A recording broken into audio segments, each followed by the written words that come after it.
This season turn it up to 10. Sorta like a bad habit, we gon' do it again. Ready or not, we're gonna tie up some ends. Go tell a 36, try to grab all the friends. We're back like we never left. On track like a treble clef. Skip a beat on the 7th rest. Bring feast, we don't pass them over. We got the first fruits, no weight to shoulders. Can't live on that bread alone. Every word of God's mouth will fuel me on. That's scripture, that's Christ alone. That's grace alone, that's faith alone. All glory to God, cause that's his alone. Since the lamb's been slain, we can each belong. The Lord is my strength, my peace, and my song. Yet I'll lay it all down at the feet of his throne. This yoke is easy, this burden's light. Even with a loud mouth trying to eat at the mic. Even if we down south, the humidity spike. Veils torn in two, so we gon' be alright. It's all grace till the Hoff goes off. Heretics better run till the top blows off. Got them all stood still like a jaw full of Botox. Time to break them down like a jaw on a blow pop. Don't stop, they're in need of it though. Through grace by faith, they could easily grow. New wave, new age, new way to see bro. Now one truth, life, one way to his throne.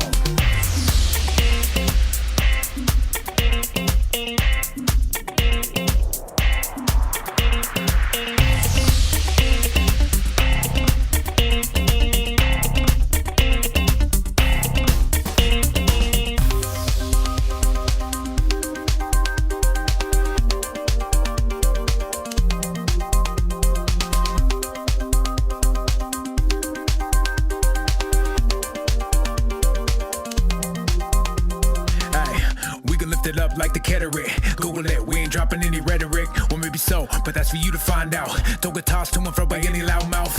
What you think it's Indiana Jones, son? It's the year of the feast, we gon' grow some. Time to put some meat in the bones. Gotta put the milk down, son, it's time to leave home.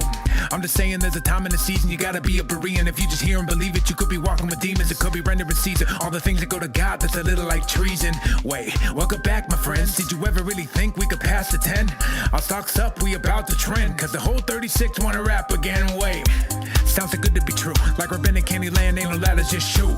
We hold true if it's loaded in the cannon. Best believe it's understanding. If it's not, it ain't proof. Like sacred name of the 2-house frame. You start to tickle, then you fill it in the blanks. You better not, you be better off. Not trying to hassle Hoff, you can take it to the bank. This night ready, he's about to go off. Put the ring on your finger from the Cracker Jack box. It's hide and seek, let's see if you can find out all the little messages you hit before the timeout. Ever seen a scholar with a blue belt? I have, he's about to make your food melt. The loud one and he strikes again, but don't let him close range, he gon' bite your friends. So relax, got it still in control. He knows every care, every fit that you hold. He knows every hair, every need for your soul. Nothing new round here, this story's been told. I bet you feel weak and your life is in tatters. With bruised feet, your body is battered. You can't reach, trying to climb up that ladder. Sit back and hold fast till Messiah matters. These guys are ready.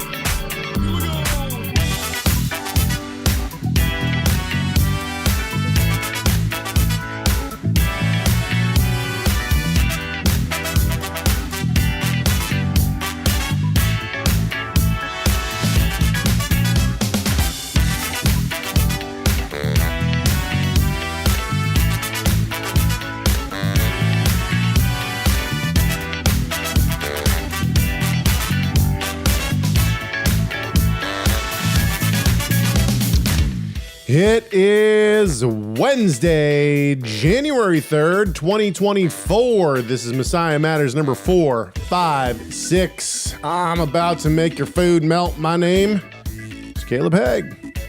And I will not bite your friends. I'm Rob Van Hoff. That's pretty Without good, man. This might be a first. I have no beverage Well, I'm making up from which to sip. for the both of us. Legend Jiu-Jitsu. Was the stuff of legend. 80 ounces, baby. 80 ounces. Okay. What's going on, man? How you doing? What's up, everybody in the chat room? Big Good into times. Good times. Let's bring up producers here. Thank you to all of our supporters, all of our producers. We got a lot of 2024 winter producers. Going to get producer gifts out. I'm still thinking about adding another gift, so hold your horses, hold your pants on. We got more coming. Ooh, pants. Maybe that's what we should do. Maybe we should do some Messiah Matters pants. I don't know if you've seen our new producer credit, like the art for it, but it is a play on the MLB logo. So it's, all the sports fans out there who are really into their MLB, this one's for you. There's still time to become an executive producer for sure. If you think it's too late, it's not. We're going to hold this one for a long time. So yeah, we got a couple months left on the winter producer credit. You too can be a winter producer, executive winter producer, if you'd like to be.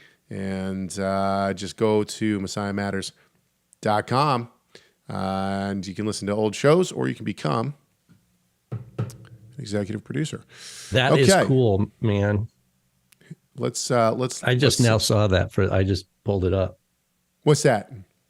The MLB play. Oh, nice. Yes. Nice. You can also, work. by the way, if you want to know what in the world we were talking about in our intro, I then want you can. that. I want that. Oh, I want that. If you want to know what we were talking about in our intro, then you can go read the lyrics to our new intro music, which is at messiahmatters.com/the-show, I think it is. Anyway, you can just click on the show on the website. You can read the lyrics there. Okay. Before we get started, let's do this. Chegg at TorahResource.com, CHEGG at TorahResource.com. That is our email address. Send any questions, comments, show topics, whatever you want. We read them all. Also, you can leave us a message on our comment line, 253-465-3205. You won't talk to us. You'll just talk to a message machine. You can tell us how much you love us, hate us, agree with us, disagree with us, whatever you want. Not a problem. Also, MessiahMatters.com. We've already mentioned that. And finally, this show is produced by TorahResource.com. Go to Torah Resource and find all sorts of stuff. By the way, I'm not sure, but a little birdie told me that Mr. Rob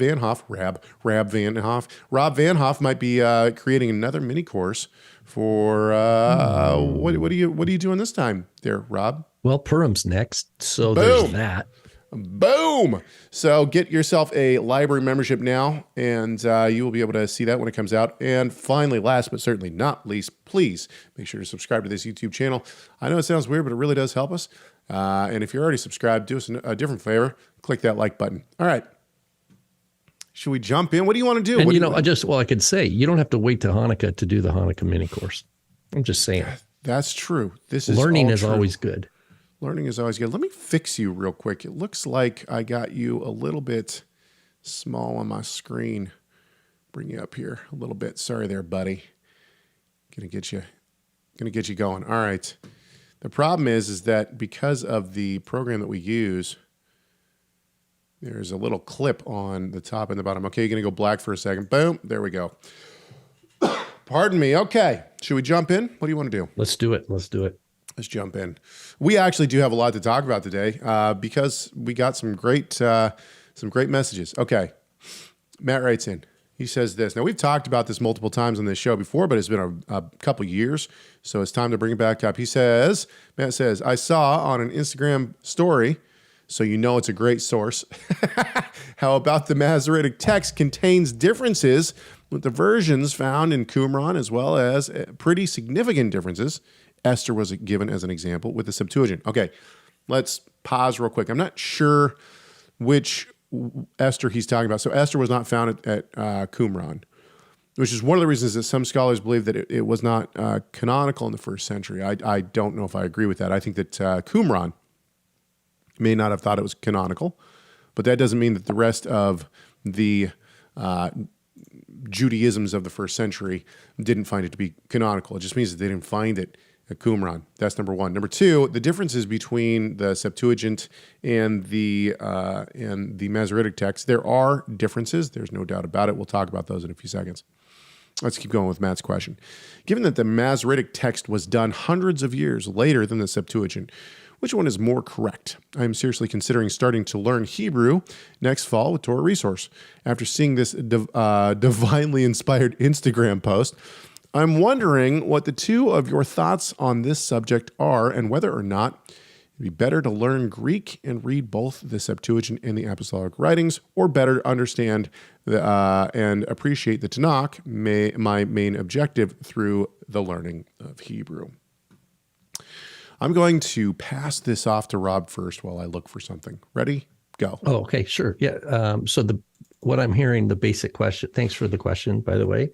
What I'm understanding the question to be, just to reiterate, is I'm interested in studying Bible languages, and the main ones obviously are Hebrew and Greek. Right. And I'm also interested in the text history. That is how we got the Bibles that we have. And I'm interested in understanding how do we evaluate various manuscripts, and how do we, like, in other words, if I want the quickest route, what's the straight shot between me and the Word of God, and what language do I need to learn first for that route? And he sounds like he's evaluating, well, normally if I could affirm that the Masoretic Text was the truest, most faithfully copied tradition of the quote Old Testament of the Tanakh, then Hebrew would be like a go-to language. But if in fact the Masoretic Text is somehow defective in a way that the Septuagint, the ancient Greek translation, is more true to the original Hebrew, whatever that imagined original Hebrew, Vorlage in German, then why not just skip Hebrew, go straight to Greek, and then immerse myself in Septuagint and New Testament, and maybe take Greek, or maybe take Hebrew down the line, but making Greek the priority. That's what I'm hearing I think I took more words to describe how I understood his question. So if that's it, then I would say, well, it's a good question to ask, because it comes from a position of someone who's like, look, I'm willing to put in some hard hours. I want to do it efficiently. I only have so much time on this planet. How do I get into the nitty gritty of the Word of God? You got to do both languages, right? You got to do Hebrew and Greek to some degree, because you need to learn to inhabit those other worlds. You need to learn how to inhabit the world where you can read, even if it's a little bit, like if you can learn Psalm 1 or read from Genesis or something in Hebrew and understand it in Hebrew, you need to learn what that feels like. And the same thing, learn a little bit of Greek, enough to where you can read a couple sentences from Paul, from the Gospel of John, this kind of thing, and go, okay, I got a sense of, I can understand it on its own terms in what we call our grammatical, historical kind of meaning. Because the skills that we have to learn to be able to inhabit those worlds come with, there's resources out there that you're going to be able to avail yourself of. The Halot, right? Hebrew Aramaic Lexicon of the Old Testament, or the BDAG, which is the Oxford University's standard Greek lexicon for ancient Christianity. So things like this, that you'll know how to use those tools much more optimally. And you're never going to look at a Strong's Concordance again, because you've kind of like, you've gone to the major leagues. But hey, there's a plug of our executive producer. Yes. But so ultimately, it takes a lot of work, and you got to do more than one language. And Aramaic inevitably is going to be part of that, even if it's just tangential to learning a little your Hebrew. Real quick, I love it. Caleb, you're totally right. You're totally right. There is no Esther. Oh, go ahead. I love it. I love it. This guy's like, I'm going to do some really hard work. I'm a little nervous about it. You're like, well, the work is 3 times as hard and big as you think. Don't do that. Plan for much more. Like, come on, man. I'm a realist, man. Encourage the guy. I'm a realist. Keep going. If you want to climb Mount Everest, it takes what it takes. Keep going. If you want to be on the summit of Mount Everest on a sunny day and be able to look around and see for we'll play good cop. minutes. We'll play good cop, bad cop here, because you can go ahead and give the bad news. I'll give the good news. Go ahead. Okay, let me just wrap up and then hand it back. Caleb is totally right. We don't have Esther at Qumran, either in manuscript form or in noted on the calendar of Purim. Neither do we have Hanukkah or any of the Maccabean works attested. Whereas we have a solid Masoretic tradition of the Hebrew text of Esther, but not attested to the first century, admittedly. But we have, I think, at least three different Greek recensions of Esther. So in other words, Jewish communities in the Second Temple period in Greek-speaking diaspora were telling the story of Esther, and they were telling it and retelling it, and the story expanded. For example, the Hebrew text of Esther has no prayer in it, but some of the Greek versions, I haven't looked at them for a while, but they have all sorts of places where Esther prays, where Mordecai prays, Mordecai interprets dreams, these kind of things that show that the book of Esther had a lot of meaning for diaspora Jews in the Second Temple period, and that they told the story and they expanded it as they told it. And so I think Caleb's right on when he says, look, we don't use what exists in the Qumran library as a measure of canon, of what is canon, because we're dealing with a fragmented Jewish sectarian movement that was probably decisively anti-temple scribes, anti-temple priests. They thought God was going to come and zap those guys, and that these Tzadukim, the sons of B'nai Tzadok, the Essenes, were going to be able to go back and be priests. And they were kind of waiting it out in the wilderness until their time would come. And of course, they died Oopsies. out. Rome came and wiped them all out. Yeah. Oopsies. Misjudged that there. one. Go ahead, Caleb. I might have missed some points. No, not at all. Okay. Here's what I would say. I would say, number one, when it comes to the general question of what is more accurate, the Hebrew or the Greek Septuagint, ultimately, I go back to the scriptures. Paul tells us in Romans 3, then what advantage does the Jew have, or what is the profit of circumcision? Much in every way, because first of all, they were entrusted with the oracles of God. I take this to mean that they were in charge of handing down the scriptures, and therefore the Masoretic Text is the form of that tradition that we have today. So from Moses until today, what we have left of the handing down of the oracles of God, the preservation of the oracles of God, is the Masoretic Text. And so in that respect, I think that the Masoretic Text is king when it comes to what we should be basing stuff off of. Now, with that said, that doesn't mean that there aren't things that probably need to be clarified or things that can be seen from the Septuagint. The Septuagint is a translation of Hebrew. And so you're always going to, and not only that, but Greek and Hebrew are two very different languages. And so you're always going to lose stuff. You're always going to have differences in a translation. I have likened this before to someone translating the Bible from English into Mandarin Chinese. The fact is that things are just much different in those two languages. You're going to have things don't translate correctly, right? So you have to make some differences here. The point is that the Septuagint is a valuable tool for us to use when trying to reconstruct the original text that they had in the first century. With that said, the Masoretic Text essentially is the go-to because it's in the original language.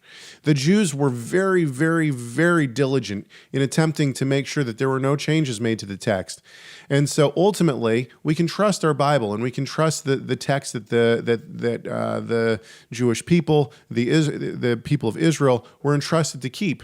That was what their charge was, and I think that they kept it very well. That doesn't mean that the Septuagint needs to be thrown out or anything or any such thing. It is a valuable tool.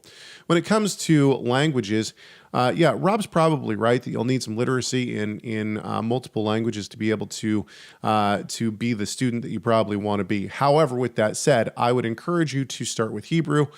I mean, it really depends what your focus of study is. If you are interested in reading the Tanach, then Hebrew is going to be your best bet. Don't learn Greek first if you want to read the Tanach. You want to read the Tanach in Hebrew first and foremost. But obviously, the logic behind that for me, and it's just because I think chronological organization is like something that is in the Bible. I mean, you start the book of Genesis and you end the book of Genesis, and basically it's organized as time goes by, right?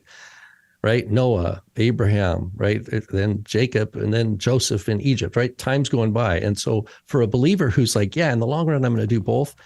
I'm the same way. I'm saying start with Hebrew and like learn to like imaginatively time travel back then. And then when you learn Greek, you're like going, okay, I'm kind of coming forward on the timeline.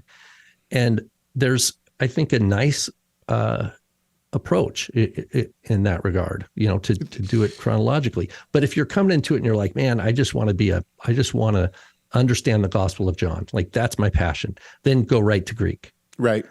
I think that the debate rages among people on which is easier or harder to learn, Hebrew or Greek. Now, I personally believe that Hebrew is much harder to learn than Greek is. And the reason why is because I think that Greek has a lot more of the Western languages incorporated into it, or that the Western languages have incorporated Greek into it, and therefore we have a lot of similarities. With that said, my dad's point always is that Hebrew only has one article, whereas Greek has 27 or something like that. That never bothered me. That never, that never hung me up. And so I found Greek to be more easier to learn. However, some people find Hebrew easier to learn, but ultimately, I would say learn Hebrew first, and we can trust the Masoretic Text. Okay, let's move on. I want to move to one footnote, if I may. Back to people who want to compare the Masoretic Text with the Septuagint. What scholars will say is like, there's stuff in the Septuagint, let's say in Genesis, that's not in the Hebrew Masoretic Text. And they're like, well, did they make that up? Did they modify it? Or was there some sort of prior Hebrew text that the Septuagint is being true to that the Masoretic Text didn't like? And when you get into those questions, you enter into speculation land, because we don't have it. And even if you zero into Qumran, and let's say something we do have at Qumran, which is the Great Isaiah Scroll, we have all sorts of smaller fragments from scrolls of Isaiah. They don't all agree with each other. It's not like Qumran itself, the Qumran library, had an official book of Isaiah that they copied and preserved. Same with the book of Exodus. If you look at all the fragments of Exodus 1, for example, from Qumran, they don't agree with each other. There's not like a uniform Hebrew text of the Bible at Qumran. Where we get the uniformity is what we see in the Judean desert scrolls that are outside of Qumran, that they like 98% agree with the Masoretic tradition that's 1,000 years later. So, and then one other bit to remember is that there is no, it wasn't like the King James Version. We like to think of like the Septuagint was produced, like you had a benefactor or a king say, okay, I'm going to get all the best scribes of the land, even though that's what the letter of Aristeas makes it look like. It really seems that Shmuly's publishing and writing company, right? Like, yeah, Alexandrian Jewish scribal publishing company. Yeah, exactly. Yeah. No, and as a matter of fact, Isaiah is one of those ones that it has a lot of difficult places in. It's like, what is he doing? And there's a scholar we talked about before, I think is his last name Kim. He showed that, well, it seems that the Jew who translated Isaiah into Greek, that his first language was Aramaic. So he was reading the Hebrew text of Isaiah, kind of doing the best he could, even though his main language was Aramaic, and then rewording it into Greek as best he could. And so it's not like where you have the same committee that governing the entire translation project. Yeah. You're gonna have that with every single manuscript. When I did work in Beza, that was very, very interesting, because what they did with, I mean, this is totally separate topic, but when I was looking at Beza, they look at every single one of the scribes, and they know the different hands, right? They can recognize the different hands, so they can say there was this many authors, this many copyists, and this copyist, he was he was copying off of this, and they can place it at certain schools this is obviously later, but they can place it at different schools. So they place the original copying of Beza Leon and they know what hand he was using, whether he was left-handed or right-handed. They know like all sorts of, and just going down that rabbit trail into you really become Sherlock Holmes. When you're looking at this stuff, and it is very interesting. So anyway, okay, let's move on. I want to move on to a different topic, and this is going to be our main topic for the day. When I say main topic, it just means the one that I'll probably name the episode after. This is Mike wrote in. This is actually his second question, not his first. But we got this question from multiple people in the same week, which is very odd. So I'm wondering if a new video came out or something from a ministry. I don't know. I don't know why this question was asked by multiple people in 1 week, but we're going to use Mike's email to frame the question. He says this: how should we view Yeshua's statement in John 13:34? Let's go there real quick. Sorry, John 13:34. We'll get some context on this. Let me go to all texts verses. How far back do we want to go? Okay, we'll go to 31 real quick. I'll read this real quick, and then we'll go on with Mike's question. When he had gone out, Yeshua said, now the Son of Man has been glorified, and God has been glorified in him. If God has been glorified in him, God will also glorify him in himself, and he will glorify him immediately. Little children, I will be with you a little while longer. You will seek me, and as I said to the Jews, where I am going, you can't come. So now I tell you, a new commandment I give to you, that you love one another, just like I have loved you, that you also love one another. By this, everyone will know that you are my disciples if you have love for one another. Okay, now let's keep going with Mike's question. We'll start over with Mike's question. How would we view Yeshua's statement in John 13:34 of a new commandment to love another in light of Leviticus 19:18 of the command to love your neighbor as yourself? Yes, I realize Yeshua repeated this in Matthew 5:43, but it seems the new commandment is very similar to the Levitical commandment. Is there something about the word new, kind of like the new moon? The moon is not new as in recreated, but new to the next cycle. I have thoughts on this, and I'm going to go first because then Rob can correct me and tell me why I'm wrong. So I see this in two ways. Number one, the command so I used to always see this as tongue in cheek, right? I give you a new command, but the command has always been there, right? To love one another. And so that's how I used to view this command, is that it was a tongue in cheek, that he's kind of, Yeshua's sense of humor is actually quite good. If you read the Gospels, he actually the other day I walked into my son's room and he was kind of laughing and he was listening to the Bible before we went to bed. And I said, what are you laughing at? And he said, man, Yeshua is just like totally dogging all the Pharisees. He's like, he quoted something, then he did one of the dabs. Anyway, so the point is that Yeshua does have a pretty good sense of humor. However, I have changed my view on this. The part that's new to me is he says that you love one another just like I have loved you. That's the new part. And what is the way that Yeshua has loved us? Well, he loved us before we loved him, even when we still hated him, right? When you were dead in your trespasses and sins, I made you alive together with Christ. Okay, so even when we didn't want forgiveness, he forgave us. That's not found in the Torah. Even when we spat in his face, he still loved us. And he was willing to die for us. And even though we had done horrendous things, in other words, our sin is unforgivable, yet he forgives us. So we see throughout the apostolic scriptures that the command is that we love people. We love our brothers and sisters in the same way that God has loved us, in that it's grace. We don't deserve the forgiveness. We don't deserve the love, but we love anyway, because that's how we have been shown love. We love in the way that God loves us. And I think that this is the new element to the command. It's not that we love one another, but that we love like Christ has loved. That's my opinion on this passage. Rob?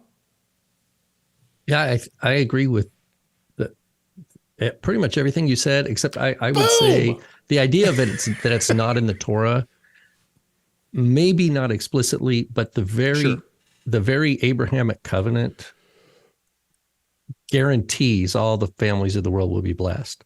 Sure. That means God's love is victorious for his elect, right? So, and then you could say, well, Deuteronomy 30 says, God, Adonai himself will circumcise your hearts. Like, the idea is there's a problem, even though in spite of Moses is saying, look, I'm going to die. You guys are going to go into idolatry, but it's going to come around. There will be genuine repentance. God will give you a new heart. And so, so I would just say it's there in those ways, even though the language might be different. In my view, it's talking about the same thing, because it's that guarantee that is in the core of the gospel that Paul says was preached to Abraham. In your seed, all the nations of the world will be blessed. Well, how is that accomplished when the nations are hostile to the God of Israel? His love must overcome that hostility somehow. Now, again, I agree. It's not fully revealed until Messiah comes in the flesh, right? So I'm fully on board with that. It's revealed fully. But another aspect to the newness is true, and this touches on, where Yeshua, he teaches in parables, and all these parables, and they're like, why do you teach in parables? And then he cites Isaiah 6. He says, for hearing they have ears, but they cannot hear. They have eyes, but they cannot see. Their hearts are dull. And like, why does he cite this obscure, or difficult passage from Isaiah 6? And I think it's because, in my opinion, it's the people are in kind of an echo chamber. If you think of, they talk about political echo chambers in our day and age, like Trump supporters only hang out with Trump supporters, or LGBTQ only hangs out with LGBT, right? And they kind of just reinforce their messaging. Caleb, let's face it, Messiah Matters we're probably part of an echo chamber for some sort of One Torah movement. I don't know. Of course. But the idea is, I think in the first century, if we kind of allow us to use that kind of idea of an echo chamber, and we go, the Pharisees had an echo chamber, and they were afraid of outsiders because they didn't want, what they valued, they wanted to protect. And the same thing with the Sadducees. Sadducees had some things they wanted to protect. They didn't want to budge on certain things. And they were afraid that, say, the Pharisees, if they let too many Pharisees in, they're going to lose what they value. Same thing with the Essenes. It doesn't mean what they valued or their priorities were right in God's eyes. It's just that's what happens. You have these people groups they become echo chambers, and they can't hear anything outside of their own discourse, right? They become numb to it. And when Yeshua comes, and so therefore, but in those echo chambers, they're all affirming the Torah of Moses, right? You've got the Essenes, you've got the Pharisees, even the Samaritans, right? They've got a Torah of Moses that they believe to be true. And they all have this written command, love your neighbor as yourself. But how they define neighbor is spun within their echo chamber. And so when Yeshua comes, his love, back to Caleb's point, it's like, the new commandment is, you love the way I do. Don't love the way the Pharisees love. Don't love the way the Sadducees love. Don't love the way, he says, even sinners love themselves, right? It's love those who love them back. It's an echo chamber of reciprocity, of behavior and hope and forbearing with other people. And Yeshua breaks through all that and says the commandment that God gave was never, it's the result of sinful humanity that these echo chambers have calcified. Sure. Into these different sectarian groups. And the true commandment to love is obscure to all of them. It's obscure, or what do you call it? They can't see it. They don't hear it from God's Spirit. They see it as a written thing that they believe that they know how to do the Torah. And they're all competing with each other. And Yeshua comes and all those traditions of men have to be smashed down to say, look, and so he gives the parable, I think it's in Luke, of what we call the Good Samaritan, right? And he's like, because he says, who is my, well, okay, love your neighbors yourself is the greatest commandment. Well, who's my neighbor? Right? He's like, well, okay, yeah, but only insiders, right? Only other Pharisees or only other Sadducees. And Yeshua's like, no, let me give you an example. A priest, right? A Levite. But then a Samaritan comes and he behaves a certain way towards a stranger. And Yeshua says, that's what exemplifies a fulfillment of the intention of the commandment, not the priest's worry about his own maybe getting contaminated with the impurity, or, oh, that guy's a Gentile. He's already cursed by God, why do I'm not obligated to help him, whatever those attitudes were of the religious elite in this parable.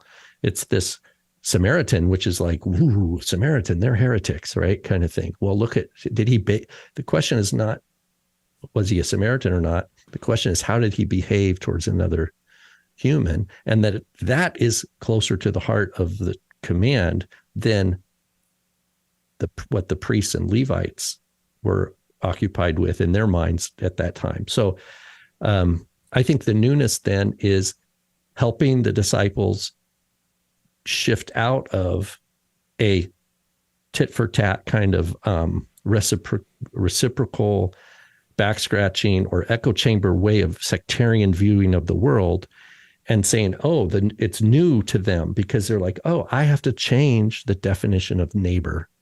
And I'm going to look at Yeshua and I'm going to go, oh, wow. He loved people.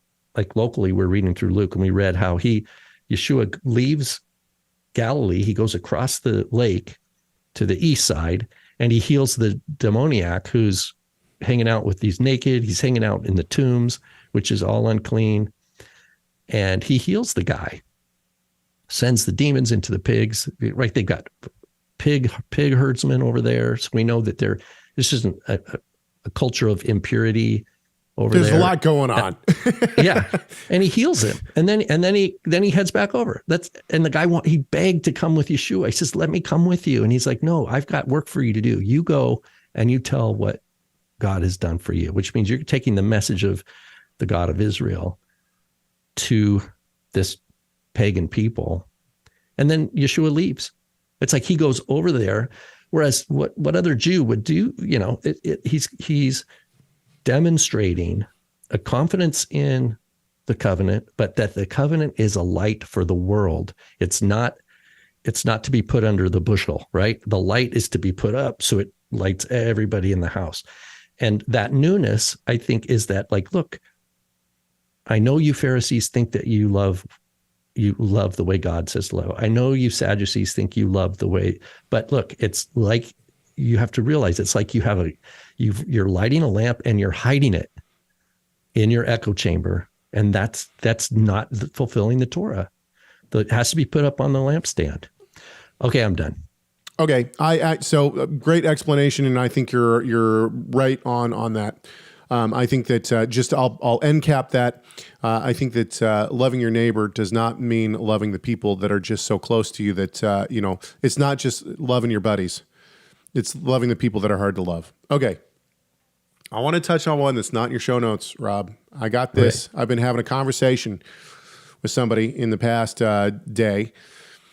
Her name's Wendy. She's been commenting on a video that we did years ago. And when I say years ago, you were flipped around. You had bookshelves behind you, white bookshelves, and books on your shelves. I was in my old office at the TR offices. So nice. It's been a minute and a half, right? And the video that she's commenting on was called "What Does 1 Corinthians 7:17 through 19 mean?" Okay.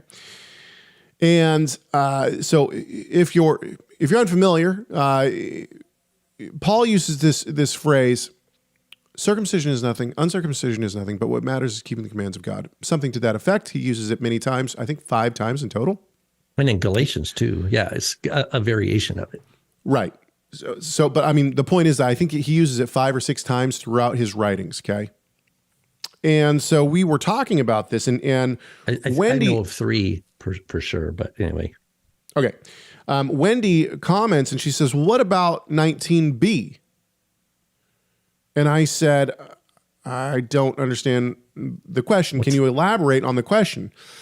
She says, yes, I understand that Paul is saying that salvation is not by works.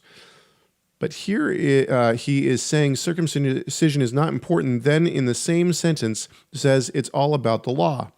Isn't being circumcised a part of the law? Now, I wrote her back and I said, yes. And perhaps in this video, we have not explained our position correctly. So we will do so on our show today. And so this is that response. So thank you very much, Wendy. A lot of the time what happens is we clip portions from our large show. Our show is an hour long on Wednesday mornings, if you have missed it. And so what I do is I try to clip 3 to 4 different clips that are about 5 minutes long, somewhere around 5 minutes long. And I do this so that people get various topics, so people get a taste of various topics, answers to certain topics, without having to wade through an hour-long show to find them. And so a lot of the time what will happen is I'll clip something. It won't get the whole, I had somebody say the other day, well, this is a waste of time. I was looking for, I named it something like what you're not supposed, like what's prohibited on the Sabbath. They're like, there were no prohibitions listed. Thanks a lot for wasting my time. I'm never watching again. It was, okay. Yeah, there's as always, these guys exactly. A long way to say nothing. And so that's fine. But I understand that in this video, it's very possible that we didn't get to the main point. I'm going to try to summarize this as quickly as possible, and then I'll throw it over to Rob. I have argued, and you can find videos. I will try to link these in show notes. I've created a video on circumcision in the first century. I believe that circumcision is used multiple times for multiple different reasons. I believe that circumcision is used for multiple different meanings. And I'll give you an example of that. Circumcision is used in the first century writings to refer to the physical act of cutting away the flesh of the the member of procreation that men have. Okay, so that is one meaning of it. Circumcision is also, if you look in like the ESV, it'll say the circumcision party, right? Like Galatians 2, it says, and he moved away, and then it says, so that the circumcision party. Well, that's just the word circumcision. The word sometimes party they put is a there. Capital C. Right. On that yes. too, yeah. Yeah, exactly. This is just the word circumcision. So he says, and the circumcision accused him, and the circumcision, and then they supply the word party. So clearly this is a different meaning than the cutting away of the flesh of the foreskin. Okay. I have argued that there is another meaning that is used in the first century, and that is the completion of a conversion process. Now, in my opinion, there were different. If you wanted to become a Pharisee of this group, you had to go through their conversion. If you wanted to become a Sadducee, you had to become a conversion of their group. We see in various letters, especially Galatians, that the people, the various groups did not believe that you were saved until you became part of their conversion. And so Paul uses the shorthand circumcision as this conversion process, in my opinion. So what he's saying here is, let me see if I can just state it a different way. This is what I believe Paul is saying. Conversion is nothing. Not converting is nothing. What matters is keeping the commandments of God. In other words, you don't have to be associated with any specific group. You don't have to, and this still happens today. If I go to the Catholic Church 3 blocks away from me and I walk in, they're going to say, have you been baptized in the Catholic Church? If I go to a Lutheran church and say, well, I was baptized in the Baptist church, there are some Lutheran churches that are going to say to me, that doesn't count. You got to be baptized by us. You haven't really been baptized yet. And this is the exact thing that Paul is talking about. He's saying group association means nothing. What matters in terms of salvation is faith. So justification comes through faith. He argues this in Galatians 3. He argues that Abraham had faith and then he was circumcised. And so his point is, look, none of that matters. Faith is what matters, and what matters is keeping the commandments of God. So I would argue, for Wendy, that yes, circumcision. That faith means the gospel. Yes. For Abraham. That's why he says what Abraham believed is the gospel. And right. circumcision was subsequent to that. So if someone's telling you, oh, just get circumcised and you belong to Abraham, just but you convert. haven't heard the gospel or repented or believed in Yeshua, it's like there's no profit for you. There is a very important piece to this, though. And this is the piece that I think a lot of people miss. I don't believe that Paul is saying, don't get circumcised. That's not what he's saying. Right. Because circumcision is a command of the Torah. Exactly like the question states. It is. Yeah, it is part of the Torah. It is part of the commandments. However, it's not more than that. And exactly. And that's what you're making the point. It's like people have like spun it to say, hey, insider, like baptism. Is baptism... Can you be saved without being baptized? Baptism is more. Yeah. Catholics are saying there's more to baptism than what those Baptists taught you, right? And they're making it now a political issue. They're taking baptism and making it political for group affiliation. And that is back to the new commandment kind of thing. Love your neighbors yourself. It was taken, and you could say it was hijacked to advance different agendas of different sects. And then it's like, what does it become? They put their tradition above the commandment. Let's put it this way. If somebody says to you, you have to be baptized to be saved, that is exactly what this is speaking against. It's not saying that you shouldn't get circumcised or that you shouldn't get baptized or that you shouldn't follow the commandments of God. What it's saying is that if you place on any action the idea that I'm going to be saved by it, of Cephas, of Apollo, like nothing matters except keeping the commandments of God. It would be the same, right? That's your point. Right. You could just, I agree. So the notion that that circumcision is done away with, this is used often to say circumcision is done away with. I don't think that that's what this means. This is used often to say that, ultimately this is, the Torah has been done away with. This is nonsense. So I hope that clears that up for Wendy. Let's go back to our notes. I want to do the one from Judges. Is that? Yeah. From Judges. Cynthia says, I have a question. Now, this is going to be a quick one, I think. And the reason why is because I don't have a good answer for it. Okay. Cynthia says, I have a question regarding the book of Judges. In chapter 11, we see that Jephtha made a vow to God that if he is given victory, he would make a burnt offering with whatever comes out of his house. Now, the first time I read it, I thought he was going to literally burn his daughter as a burning sacrifice since she was the first one to come out of his house upon his return. But he said in the vow that he would give whatever comes out of his house to Adonai as a burnt offering. Does that mean that he gave his daughter to the temple as a version of a burnt sacrifice, or did he literally burn his daughter, which makes no sense since God does not like human sacrifice, nor does he even think about them, Jeremiah 19:5. Okay, well, there is a lot of debate on this among scholars, and the answer is we don't know. We're kind of going off of guesses. If Jephtha was actually following God, then he certainly did not burn his daughter. The idea that she goes up into the mountains for a month before she is given to the temple, some people see this as her last, her bucket list before she dies. I would say that if Jephtha is actually following the Torah, then she is going out to be with her friends before she is given to the temple, because she's going to be a virgin for the rest of her life. Now, this isn't to say that she's doing anything sexually immoral, but rather that she has time to go and be with her maidens before she goes and lives a life of celibacy in the temple. That is probably the main view, and the view that I would probably take. However, there is also another view. At the end of Judges, it says, and everyone did what was right in their own eyes.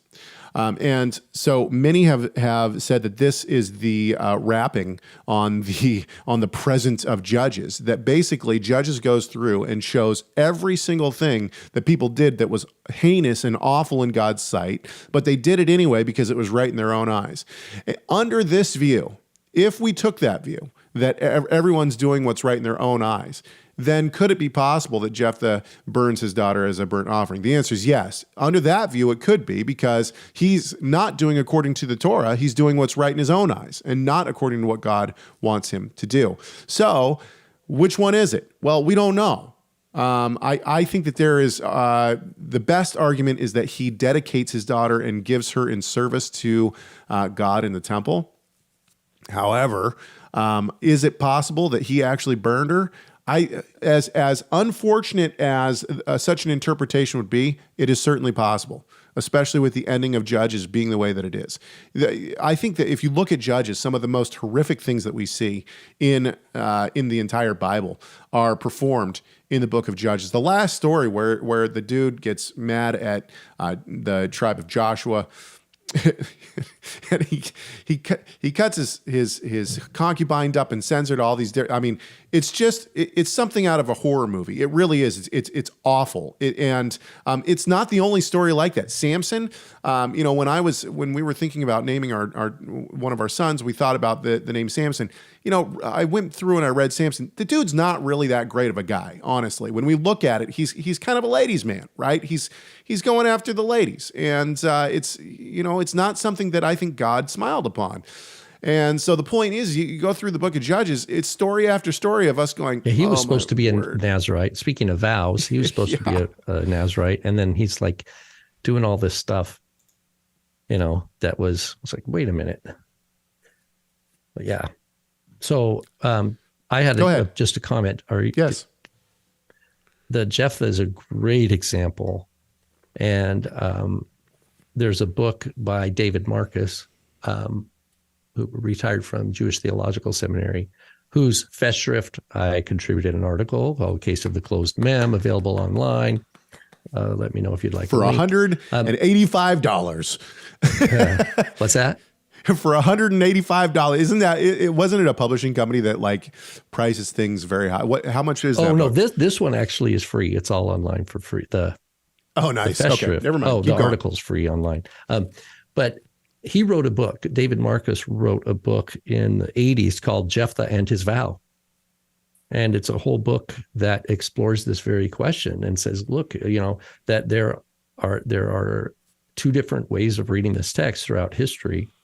And he looks very closely at the Hebrew text. And his argument is that basically he leans for the same viewpoint that you shared, that this,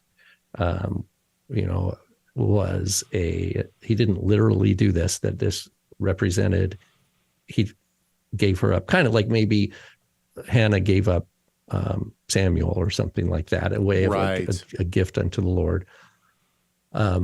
Which means they're no longer going to benefit. Because the thing of an olah is that the user doesn't benefit anymore. Like you've given it over to God, right? It belongs to God. And so he goes into this, but he explores all the different arguments for and against of that he literally did this.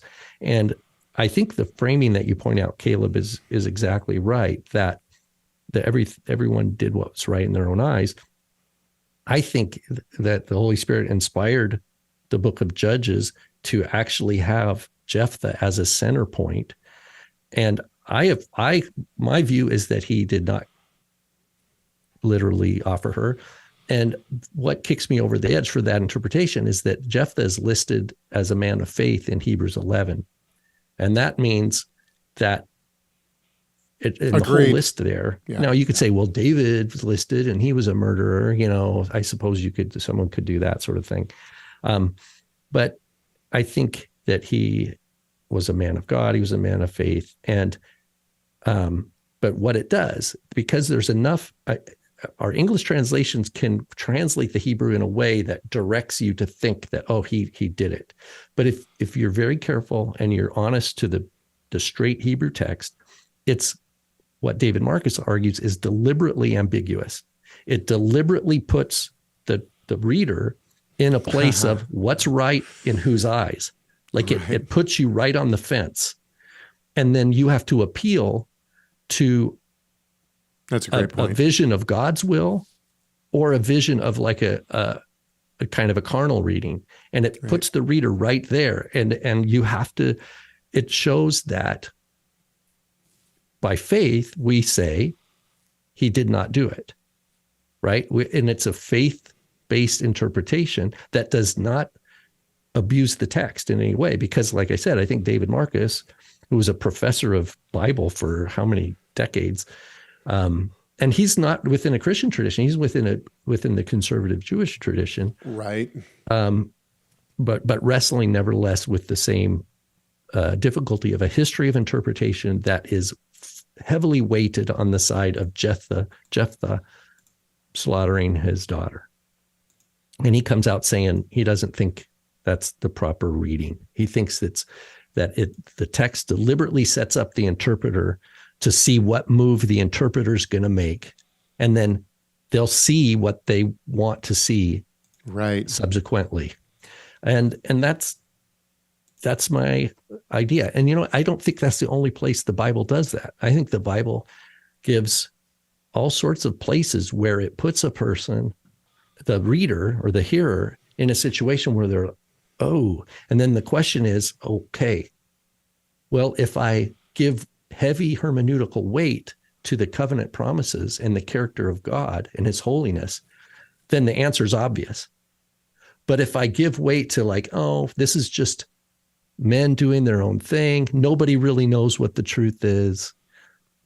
Who knows whether God is real or not, right? And then you slip down into the worldly, and then you have your secular Bible scholars, who next thing you know, they're shredding up the text and saying this was original, this was stitched together, this was corrupted. This shows that the God of Israel was really a vengeful, what do you call it? Genocidal maniac. And Israel just invented their religion based off of what they were picking and choosing from other Egypt or Mesopotamia or whatever. And then you get that kind of thing. And God lets them have it. He lets them have it and run with it. That's it. I think that's great. I mean, the idea that the text leaves it ambiguous for the reader to have to wrestle with, I think makes sense. Because that's what the scriptures do. It's to build us up so that we are in the world, but we're not of the world. That means we have a governing, I use the word hermeneutic. I hope that's not alienating people. What I mean is we have a principle of seeking God's kingdom first and trusting in his sovereignty and his covenant promises. And we interpret the scriptures from that down. We don't start with the scriptures or it's like people say, I'm going to learn Hebrew and I'm going to read the Tanach, and then I'm going to judge the Gospels. I'm going to just see does Jesus really qualify to be the Messiah? If someone's taking that attitude, right, God's going to let them have it, but they're going to just find it's echo chamber again. They're going to just be recycling their own thoughts to themselves. When the Jewish tradition is that a man doesn't read the Song of Solomon until he is married, and or until, I think there's actually, they put an age on it too, like he has to be 40 or 45 or something like that. I always thought that was not the book that should be reserved. I always thought the book of Judges was the one that should be reserved until a person's older. I mean, my children listen to the Bible as they're going to bed. They're on I put them on a 1-year reading plan, and they listen to their day before they go to bed, and they enjoy it, which I enjoy. Right, I enjoy that they enjoy it, but I always think, should we skip the Judges passages, right? Because there's some really, really harsh stuff. All right, yeah, I agree. That's there's tough stuff on that one. So, okay, we're going to leave it there today. I know we're a little early, but that's okay. That's okay. We would like to hear from you, though. If you have questions or topics that you'd like us to touch on this show, we would love to hear about it. chegg@torahresource.com. That is our email address, chegg@torahresource.com. You can also call our comment line, 253-465-3205. It's 253-465-3205.